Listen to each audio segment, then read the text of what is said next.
Qadari wal qada yuzilul hamma wal hazan.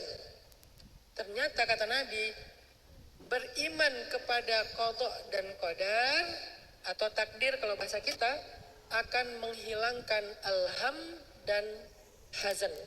Dua, alham dan hazan. Apa itu ham? Ham itu adalah khawatir tentang masa depan. Itu hammun, bahasa Arab. Mengkhawatirkan masa depan. Menggalaukan sesuatu yang belum terjadi. Itu namanya hammun. Sedangkan hazan itu menyedihkan atau marah, terluka, nggak nerima, protes, sedih tentang masa lalu. Jadi kalau ham itu sedih tentang masa depan, kita sebutnya galau, khawatir. Kalau hazan sedih tentang masa lalu, yaitu penyesalan, kemarahan, tidak menerima keadaan. Jadi ternyata dua penyakit ini, alham dan hazan, itu obatnya adalah rukun iman yang keenam. Apa? Percaya kepada qada dan qadar. Jadi percaya kepada takdir adalah obat dari hammun dan hazanun. Nah, inilah yang kita hari ini akan belajar. Gimana cara kita mengimani takdir, terus apa hasil konkretnya dalam kehidupan kita. Lagi-lagi, dakwah saya sejak 2014 itu bukan narasi. Kalau saya menyampaikan literasi Islam, apakah itu tentang fikih, tentang akidah, kayak sekarang nih akidah karena bab takdir, atau tentang ma'rifatullah, saya selalu mencoba untuk menerjemahkan Islam dalam aplikasi kehidupan sehari-hari. Kita nyebutnya dengan istilah life hacks. Jadi bukan sekedar lifestyle lagi, malah lebih konkret lagi, yaitu life hacks, cara hidup, bukan sekedar gaya hidup, cara hidup. Jadi kayak life hacks tentang di rumah misalnya, life hacksnya apa? Kalau yang diajarin di luar itu kan kayak cara kita rapiin kamar, life hacks kita ada namanya table manner. Table manner itu cara kita megang garpu, megang sendok, naruh piring, naruh gelas, cara minum, itu kan table manner kan? Itu tuh sebetulnya udah diajarin sama Nabi, namanya adab makan dan minum. Cuman bahasanya nggak ada yang nerjemahin ke bahasa anak muda. Diterjemahkannya ke bahasa pesantren, adab makan dan adab minum. Padahal bahasa anak mudanya table manner. Bahasa lainnya life hacks. Gimana cara makan yang manner banget? Karena manners before knowledge kan, adab sebelum ilmu kalau bahasa pesantren ya, kalau bahasa umumnya manners before knowledge. Nah, ketika kita membahas takdir pun, saya pengen bawa pembahasan takdir itu jangan jadi teori aja, jangan jadi pembahasan wawasan, jangan jadi ilmu syariat, tapi harus jadi life hacks-nya anak muda. Arti life hacks itu bisa diaplikasikan dalam daily life-nya, benar-benar konkret gitu. Itulah yang akan kita bahas hari ini, dan itulah yang menjadi spesifikasi dari dakwahnya Hanan Attaqi. Dakwahnya Hanan Attaqi itu bukan dakwah narasi, bukan orasi, karena saya bukan orator, tapi dakwah membangun awareness tentang Islam yang sangat aplikatif, atau life hacks, lifestyle, daily life, itu banget dakwah kita. Jadi kalau saya bahas tentang akidah ma'rifatullah, libatin Allah, bahas tentang syariat, pacarannya nanti aja setelah nikah, pacaran halal, tetap asik kok. Nah, hari ini ketika kita mau ngebahas tentang takdir, saya pasti akan bawa takdir itu insya Allah ke daily life-nya kalian. Bagaimana cara kita mengimani takdir yang aplikatif dalam kehidupan sehari-hari? Bagaimana cara kita melihat takdir yang bisa up to date dan relate dengan kebutuhan kita hari ini? Itulah pembahasan tentang masalah takdir dengan tema apa kita temanya Kak Buni? Rahasia mengubah takdir. Oke. Poinnya 3 aja, pembahasan kita ada 3 hal. Poin yang pertama adalah apa sih pentingnya membahas takdir ini? Tadi sebagian udah saya sebutin, saya spill di awal. Ternyata mengimani takdir itu penting sekali. Kalau nggak penting nggak masuk dalam rukun iman. Kan dulu Nabi itu pernah didatangi malaikat Jibril ya ceritanya ya. Jadi malaikat Jibril menjelma jadi seorang cowok keren. Kalau dalam bahasa Al-Quran itu basyaran sawiya, laki-laki yang sempurna. Kalau terjemahan anak muda, cowok keren. Jadi ideal banget cowoknya, lebih daripada Jungkook lah. Kan ini standar cowok keren ya. Ini lebih daripada Jungkook, walaupun Jungkook keren sih. Ini lebih dari itu gitu. Jadi ada cowok keren datang kepada Nabi. Kenapa saya bilang cowok keren? Itu bukan kata saya, kata Umar. Karena Umar awalnya nggak tahu kalau itu Jibril. Dia taunya itu laki-laki yang sempurna. Datang kepada Nabi, masuk ke masjid, duduk bertaut lututnya dengan lutut Nabi. Terus dia tiba-tiba nanya, sebutkan Islam, sebutkan iman, sebutkan ihsan, singkatnya kayak gitu. Akhirnya Nabi menyebut rukun Islam, menyebut rukun iman, kemudian menyebut tentang tasawuf atau ihsan kalau bahasa hadisnya. Salah satu di antara rukun iman yang disebutkan sama Nabi itu, kan ini jadi hadis usuluddin, dasarnya agama itu hadis ini.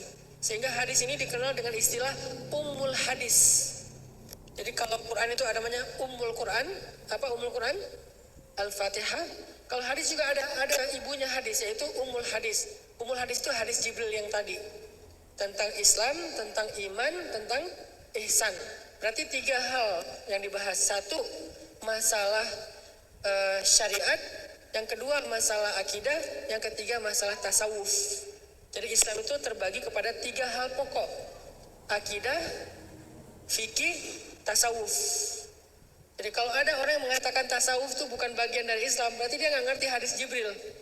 Padahal itu hadis terkenal sekali ya, semua orang ngerti tentang hadis ini. Cuman dulu bahasanya bukan tasawuf, dulu namanya ihsan. Sama aja kayak Islam, dulu namanya Islam, sekarang namanya fikih. Dulu namanya iman, sekarang namanya akidah. Jadi hanya perubahan nama doang, tapi secara substansi sama. Iman, akidah; Islam, fikih; ihsan, tasawuf. Jadi dia dinamakan secara lebih kontekstual karena ada kebutuhan itu. Nah, dalam pembahasan rukun iman, ternyata salah satu di antara rukun iman itu selain percaya kepada Allah, percaya kepada malaikat, percaya kepada kitab, percaya kepada nabi dan seterusnya, percaya kepada qada dan qadar. Apa maksudnya? Gak mungkin kita disuruh percaya kepada sesuatu itu yang gak relate dengan kehidupan kita, tuh gak mungkin. Gak mungkin kita disuruh percaya kepada sesuatu gak penting, gak mungkin. Karena rukun iman ini sifatnya fardu ain, semua orang harus dan harus utuh, gak boleh gak boleh dipisah-pisah. Secara parsial tuh gak boleh. Kalau rukun Islam boleh dipisah-pisah, misalnya zakat ya. Kalau kita nggak mampu ya nggak berzakat. Puasa, kalau kita nggak mampu ya berarti fidyah. Kalau nggak mampu qadha. Apalagi haji, kalau nggak mampu haji ya nggak perlu berhaji. Jadi rukun Islam itu kalau nggak dilaksanakan dengan alasan yang uzur syar'i masih boleh. Kecuali kayak sholat itu kan nggak mungkin ditinggal ya, nggak bisa berdiri, duduk, nggak bisa duduk, berbaring. Tapi ada yang bisa ditinggal kayak puasa. Dia nggak bisa mengqadha karena sakitnya menaun, berarti dia bayar fidyah. Kan itu bukan puasa, itu kan gantinya puasa kan.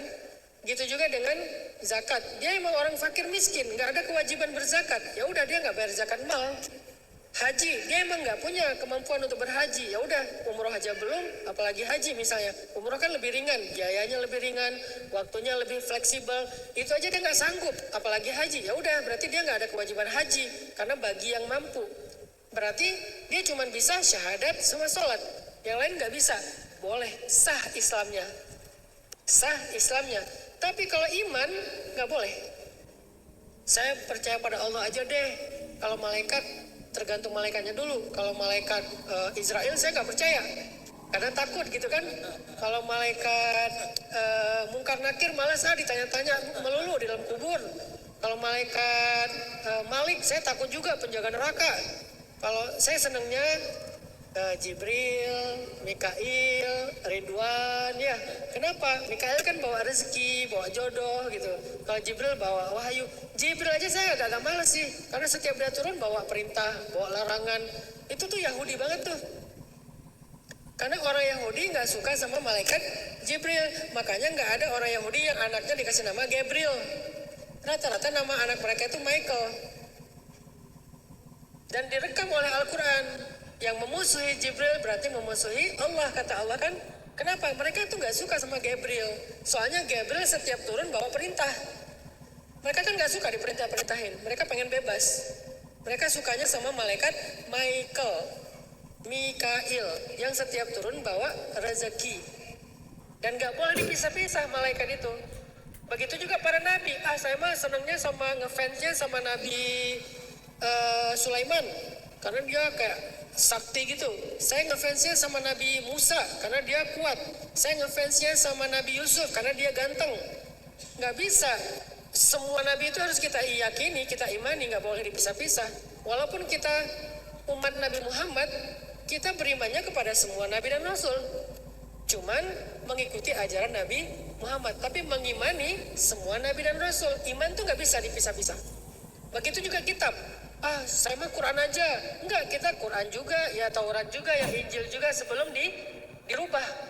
Tapi mengikuti ajaran Al-Quran yang penggenap, penyempurna ajaran yang lain. Tapi kita meyakini bahwa Taurat itu kitab Allah, Injil itu firman Allah. Cuman yang menyempurnakannya Al-Quran, nggak bisa dipisah.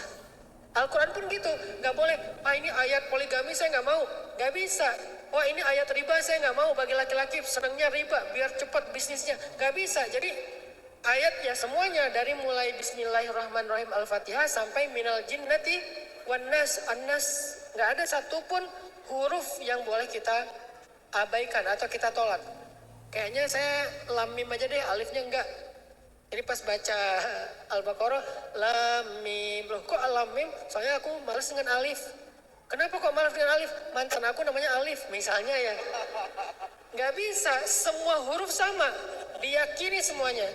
Jadi satu huruf aja kita tolak dalam keyakinan, berarti kita ditolak imannya. Iman tuh kayak gitu teman-teman. Makanya, tapi Ustadz boleh nggak kita misalnya belum mampu mengamalkan? Itu masuknya ke Islam, bukan iman. Misalnya nih, bab riba. Kita harus ada keyakinan bahwa ya riba itu emang nggak boleh. Harus yakin itu.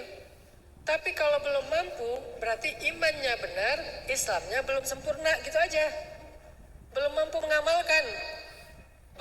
mengamalkan. Kita harus yakin yang namanya hijab, menutup aurat itu wajib, yakin. Tapi kalau auratnya belum sempurna ditutup, ya itu berarti babnya bab Islam, bukan bab iman. Imannya udah utuh, hanya Islamnya lagi bertahap, berproses. Jadi dalam bab iman, kita nggak boleh satu pun dikurangin, nggak boleh. Termasuk masalah takdir. Jadi di antara rukun iman ada takdir yang disebut dengan qadha dan qadar. Nggak boleh dipisah. Saya percaya takdir yang baik-baik aja deh. Yang buruk-buruk saya kayak gimana ya? Masa sih harus kayak gitu? Nah, nggak bisa. Kita yakini semuanya. Kenapa yakini semuanya? Berarti pasti ada kebaikan di dalamnya. Nggak mungkin Allah menyuruh kita meyakini sesuatu yang nggak ada kebaikan di dalamnya, itu nggak mungkin. Maka itulah pentingnya belajar takdir. Belajar takdir sebetulnya bukan belajar doktrin, bukan. Kesannya kayak kita dipaksa, bukan. Belajar takdir itu adalah belajar untuk healing. Karena kata Nabi tadi apa? Beriman kepada qadha dan qadar bisa menghilangkan dua penyakit hati, al-hammu wal hazan. Dan itu adalah healing, self healing buat kita. Bisa mengobati diri kita. Terhadap apa? Terhadap dua penyakit. Penyakit khawatir tentang masa depan, apapun namanya, bisa galau, bisa khawatir, bisa gelisah, dan seterusnya. Dan penyakit sedih tentang masa lalu yang dikenal dengan istilah hazan. Bisa sakit hati, bisa luka tentang masa lalu, bisa dendam, bisa marah. bisa trauma, apalagi macam-macam variannya. Dua penyakit ini bisa sembuh kalau kita benar-benar tahu bagaimana beriman kepada takdir. Jadi belajar takdir itu bukan belajar doktrin. Saya paling nggak suka Islam itu disampaikan secara doktrin ya. Saya nggak suka. Kenapa? Nggak fair. Sehingga kita nggak siap dengan serangan orang-orang liberal. Kalau kita belajar Islam secara doktrin, kita nggak akan siap dengan logika-logika orang liberal. Berarti kita nggak punya pertahanan. Begitu datang logika orang liberal, kita langsung, kayaknya ini yang benar nih. Lebih logis soalnya. Saya selama ini belajar Islam nggak pernah logis. Dipaksa aja sama orang tua saya, ya udah saya nurut. Tapi sekarang saya kan udah dewasa, saya bisa berpikir sendiri. Yang dijajalin adalah pemikiran liberalisme, sekularisasi. Akhirnya kita ya terpengaruh. Makanya dalam pandangan saya, nggak bisa kita ngajarin Islam itu secara doktrin. Islam itu emang harus logis. Dan Islam itu emang logis kok, nggak usah dipaksain. Logis. Siapa bilang, udah terima aja, nggak usah banyak tanya. Nggak gitu cara belajar Islam. Untuk anak kecil ya, kan ini udah remaja. Harus belajar secara lebih logis. Apa kebutuhan kita kepada materi Islam? Kenapa kita belajar takdir? Udah terima aja takdir, emang kayak gitu dari sononya. Ayatnya jelas, qala Allah wa qala Rasul. Nggak bisa. Kenapa? Kalaupun kita ambil, kita nggak kuat. Begitu datang badai logika liberalisasi, langsung roboh itu karena kita nggak punya pertahanan, nggak punya reason, nggak punya jawaban, nggak punya alasan, nggak punya sebuah awareness, kesadaran kenapa kita begini.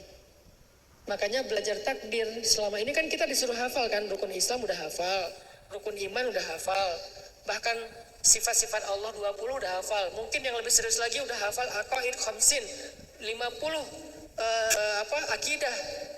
Sifat Allah yang wajib, sifat Allah yang mustahil, sifat Allah yang jaiz, sifat Nabi yang wajib, sifat Nabi yang mustahil, sifat Nabi yang jaiz. Kita udah hafal aqaid 50. Tapi tahu nggak apa maksudnya?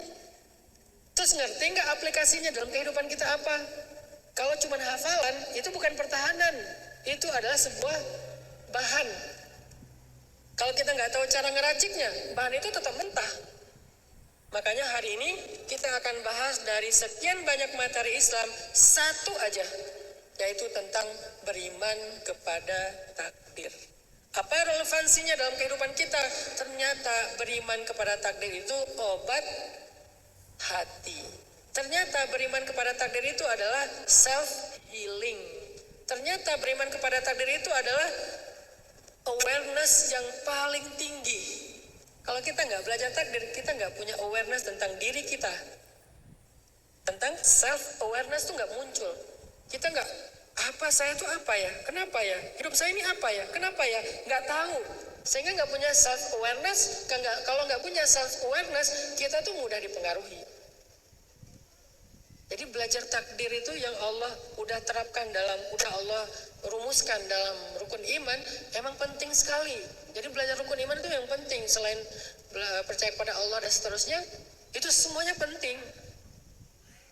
Salah satunya ya tadi, kebutuhan anak muda adalah self-healing, self-awareness, self-improvement, supaya akhirnya kita bisa tumbuh dengan pertumbuhan yang baik sebagaimana Sayyidah Maryam. Sayyidah Maryam itu salah satu contoh takdir loh. Kan ayah ibunya berharap punya anak laki-laki kan. Terus tiba-tiba pas lahir, karena dulu nggak bisa di USG ya, pas lahir perempuan. Aku melahirkan anak perempuan dan tidaklah sama laki-laki dengan perempuan, kan gitu ayatnya. Terus Maryam gimana tumbuhnya? Jadi anak laki-laki? Enggak, dia tumbuh sebagai perempuan. Fa'ambataha nabatan hasan, dan dia tumbuh dengan pertumbuhan yang sangat baik sebagai perempuan. Dan dia eksis sebagai perempuan. Yang tadinya diharapkan laki-laki yang kayak gitu, ternyata perempuan juga bisa. Tapi nggak merubah takdirnya sebagai perempuan.